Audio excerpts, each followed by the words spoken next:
Have you ever noticed that why every time you open your mouth to explain yourself, you're giving away your power? Almost nobody realizes it until it's too late. I'm about to reveal a truth so brutal, it will make you question every single conversation you've ever had before now. Also, have you ever asked yourself, why do some people walk into a room and instantly command respect from others without saying a word, while others talk for hours and get completely ignored? Why does a single quiet look from your boss carry more weight than a colleague's 20-minute presentation? And why do the quietest individuals often seem to be the ones who climb the ladder fastest? In the next 30 minutes, I'm going to show you the silent law of authority. This isn't just a theory, it's a profound psychological principle so powerful that once you master it, you'll never again need to raise your voice, justify your decisions, or beg for respect. You'll learn why explaining yourself is actually a dangerous habit, how silence becomes your secret weapon, and the exact techniques that separate true leaders from those who merely follow. But first, let me ask you again, have you ever noticed that the more someone talks, the less people actually listen? Think about it for a moment.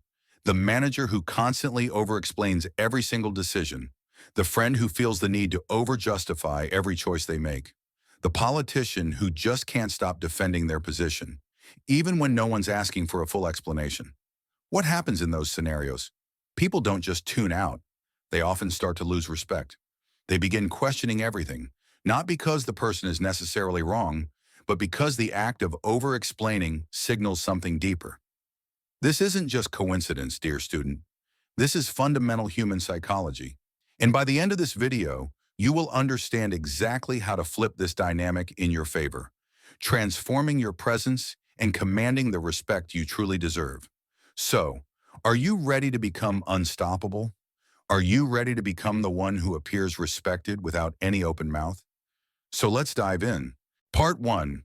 The psychology behind over-explanation. Before we dive into the solution, we must confront the problem head-on. Right now, millions of people, perhaps even you, are unknowingly destroying their inherent authority with every superfluous word they speak from their mouth. Here was a friend of mine named David. He's a middle manager at a bustling tech company. Every time David makes a decision, he feels this intense internal need to over-explain it. He'll say, "We're changing the deadline because the client needs more time, and I really think it's better if we accommodate them. And honestly, I was worried about quality anyway." And does that sound familiar in your own life? Perhaps yes. What happens next? His teammates doesn't feel informed from that decision he made. They start questioning him. "Are you sure about this, David? Maybe we should consider other options?" "I'm not convinced this is the right move." David meant to show transparency and be inclusive. Instead, what he inadvertently projected was uncertainty and a lack of conviction. This isn't just anecdotal. In 1971, psychologists Edward Desai and Richard Ryan unearthed something truly remarkable. They found that when individuals over-explain their actions or reasoning, observers, the people listening, instinctively assume they are either lying, deeply uncertain, or even incompetent. They term this the over-justification effect. Here's the deep psychological reason why. Our brains are fundamentally wired to interpret confidence through brevity. When someone delivers a short, definitive answer, our subconscious mind assumes they possess a mastery of knowledge about the topic. They know what they're talking about. But when they ramble, elaborate, and justify extensively, our brains quite literally assume they're trying to convince themselves as much as they are trying to convince us. In the late years, there was Napoleon Bonaparte, who was the legendary military strategist, understood this principle instinctively, and it was centuries before modern psychology. His orders were famous for their conciseness. He would say, "Attack at dawn, hold the bridge, retreat to higher ground." No explanations, no justifications, just unwavering commands, and his armies followed, often without question. Now compare this to those endless committee meetings where every single decision is explained to death. They would decide we should attack at dawn because the enemy will be tired and the sun will be behind us. And historically, morning attacks have a 23% higher success rate. By the time they finish explaining, the strategic opportunity is long gone, vanished in a cloud of words, and nothing is done. A modern scientific exploration was done by Dr. Robert Cialdini, a renowned social psychologist, in his groundbreaking research on influence, revealed that authority operates on what he terms an inverse explanation curve. The curve interprets that the more you feel the need to explain, the less authoritative you appear to others. Conversely, the less you explain, the more people assume you possess profound, good reasons they simply don't yet understand. And if you still doubt the profound impact of this, brain scans provide even more compelling evidence. A psychological trigger shows that when our brains are exposed to confident, brief statements, areas associated with trust and compliance literally light up. Yet when we hear lengthy, drawn-out explanations, completely different areas, those linked to skepticism and critical evaluation, become active. Your brain quite literally is programmed to question people who explain too much. Part 2. The silent power dynamic. So, we have now understood the problem. Now let's explore its inverse, the silent power dynamic. Imagine yourself at a high-stakes poker table. You observe two distinct types of players, the talkers and the silent ones. The talkers chat, they joke, they explain their moves, essentially telegraphing their intentions before they even act. The silent ones, they observe, they calculate, they act with unwavering certainty. Guess who consistently wins at that table? This isn't just about poker, it's about life itself. Because silence isn't the absence of communication. It is, in fact, one of its most potent and powerful forms of deciding. Consider Steve Jobs or even Elon Musk, a figure legendary for his pregnant pauses. In critical meetings, when confronted with difficult questions, he would not immediately respond. He would simply sit in silence, sometimes for 30 seconds or more, processing and thinking. The entire room would hold its breath, caught in the tension. And when he finally spoke, every single word he uttered carried immense weight, shaping the direction of Apple's future. Compare this to executives who instantly jump into a torrent of explanations. They would say, "Well, that's a great question, and there are several factors we need to consider." The stark difference? Jobs effortlessly commanded rooms. The others merely managed them. The silence, you see, creates what psychologists term cognitive leverage. This is when you intentionally refrain from immediately responding. Others' minds begin to fill that mental void. They subconsciously assume you are processing incredibly complex information, considering factors they don't even comprehend, operating from a position of deep knowledge they simply lack, and critically, that you are completely in control of the situation. This forces them to interpret your silence, and their interpretations almost always lean towards competence, power, and even a touch of mystery. There was a Harvard researcher named Dr. Amy Cuddy, famous for her work on power posing, conducted a fascinating experiment. Two groups of negotiators were given identical business deals. Group A was instructed to explain their reasoning for offers extensively. Group B was told to make offers with minimal to no explanation, embracing silence. The outcome she found was that Group B achieved an astounding 40% better outcomes.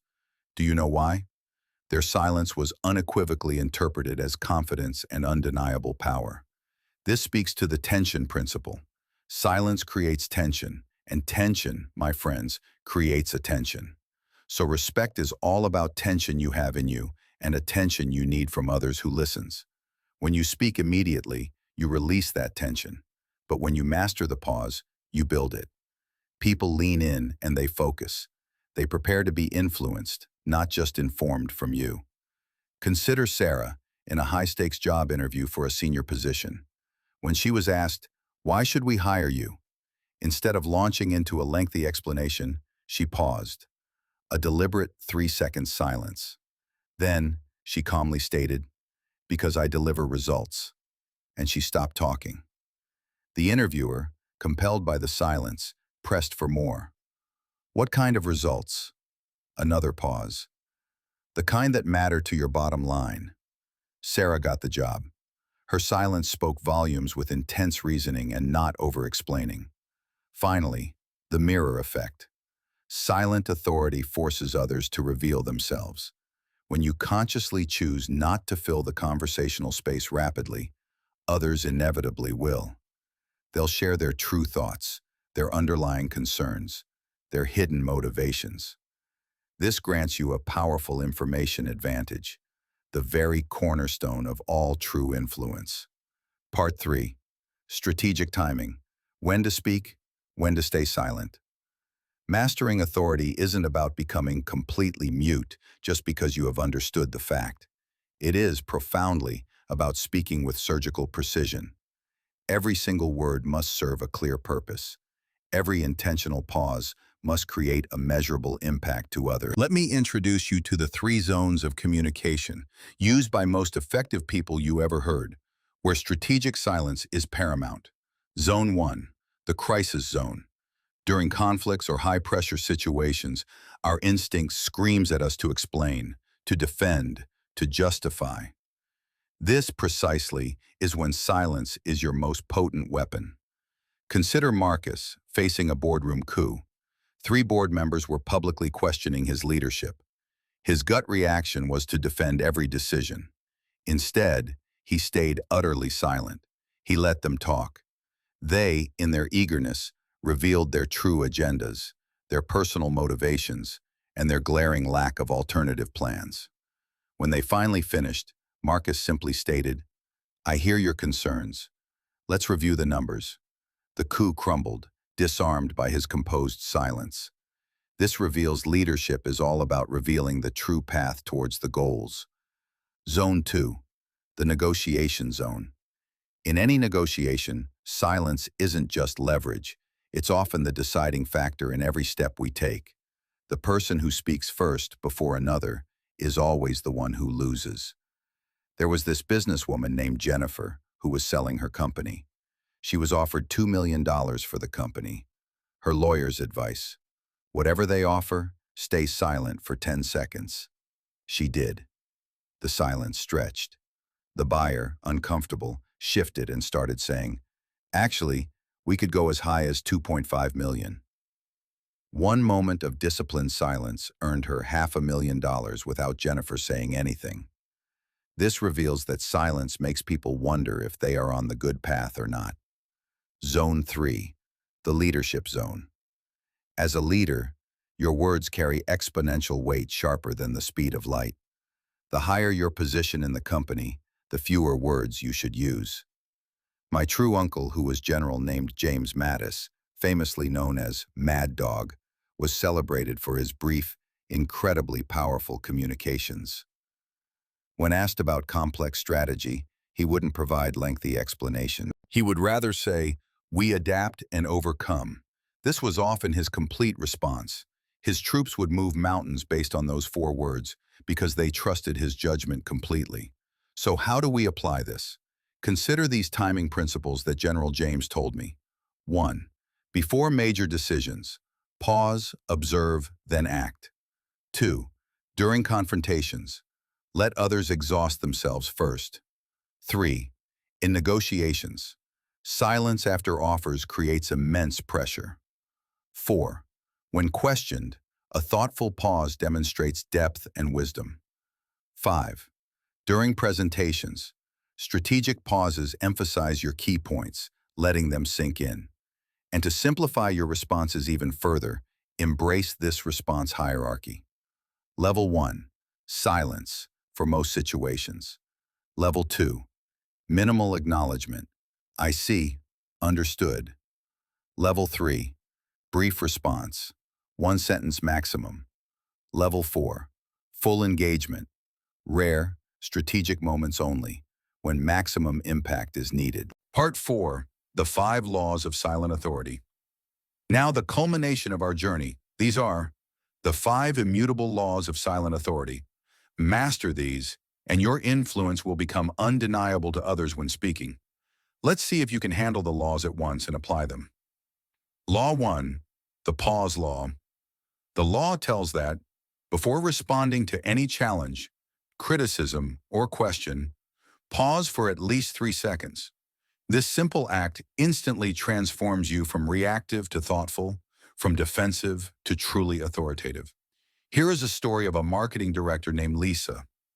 Lisa was constantly challenged in meetings. Her initial reaction was to immediately defend her ideas that to her meant to be good. But then she learned the pause law. The next time someone questioned her campaign, she paused, looked directly at them, and then calmly said, "Tell me more about your concern." The challenger stammered, revealed they hadn't thought it through, and the room's perception of Lisa shifted from defensive to commanding. This reveals that pausing before speaking lets us be desirable from others' opinions. Law 2, the economy law. This shows that use the fewest words possible makes you convey your message. Every single extra word you utter inadvertently dilutes your authority. Here was one of my classmates named John. He told me how he used this law in the ways that he became the most influencing student in our school. He explained to me that before he was thinking he should probably consider maybe changing his approach because the current strategy isn't working as well as he hoped it would, and he was concerned about the implications. But now he knows that after the economy law, he would say, "I am changing strategy." So what I learned from his is that before, I think we should probably, after, we're changing strategy. This reveals that fewer words reveals the goals we need. Law 4, the certainty law. When you do speak, speak with absolute, unwavering certainty. Tentative, hesitant language utterly destroys authority. I have seen the executive secret. Richard Branson is famous for staying quiet in the first 20 minutes of important meetings. He watches body language, listens to concerns, and identifies the real decision makers. Only then does he speak, and when he does, he addresses the room's actual needs, not their stated ones. This reveals that speaking with absolute word with a single shot targets the people listening you. Law 5, the exit law. Know precisely when to stop talking. The most powerful statements conclude abruptly, leaving others to profoundly process their implications, not expecting more from you. There was a case study which was named as the resignation that shook Wall Street. When Jamie Dimon was questioned about a controversial decision, he could have spent an hour explaining.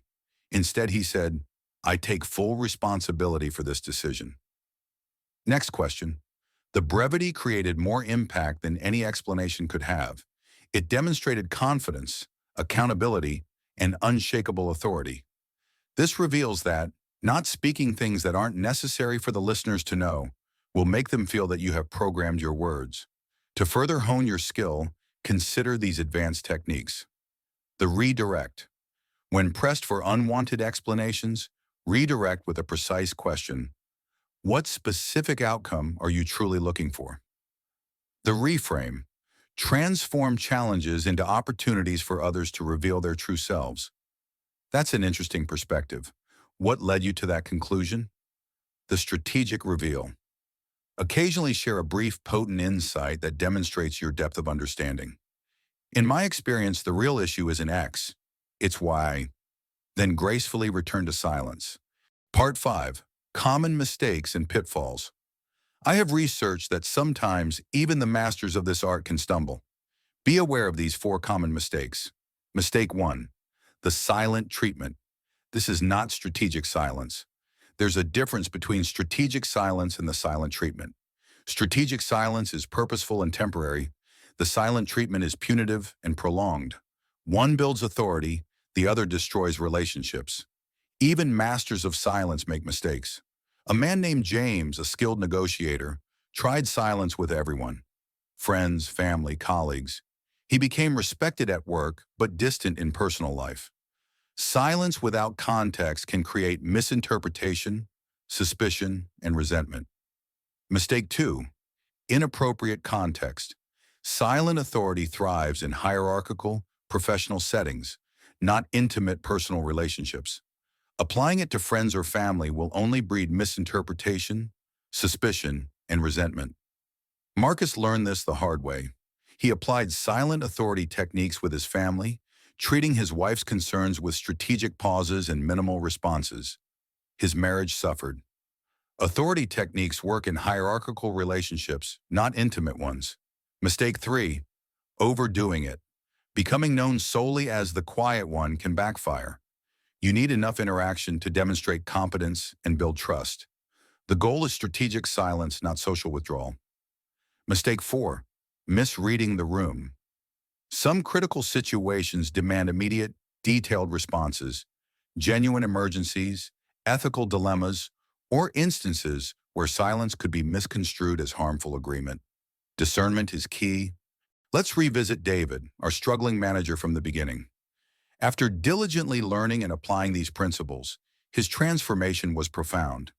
Instead of justifying every decision he made by himself, he announced them with calm confidence, in order to hear what other could receive the statements. Instead of constantly explaining changes, he implemented them with unwavering certainty. Instead of seeking approval, he effortlessly commanded respect. The result? His teammates' productivity soared by 35%. Employee complaints plummeted by 60%. And within 6 short months, David earned a well-deserved promotion from their services they give. The silent law of authority isn't merely theory, my friend. It's a potent, practical tool you can deploy immediately. Now, starting today, I challenge you in your day-to-day life, in communications and influences, for you to 1. Pause before every response. 2. Cut your explanations in half. 3. Observe diligently before speaking. 4. End your statements definitively. 5. And deliberately let others fill the silence. You now have a choice. You can continue explaining yourself into irrelevance, or you can truly master the silent law of authority and watch the world respond to your powerful presence, not just your words. If this video has fundamentally changed how you think about communication and influence, hit subscribe for more psychology-based influence techniques on Echoes of Truth. And always remember, the most powerful thing you can say is often nothing at all.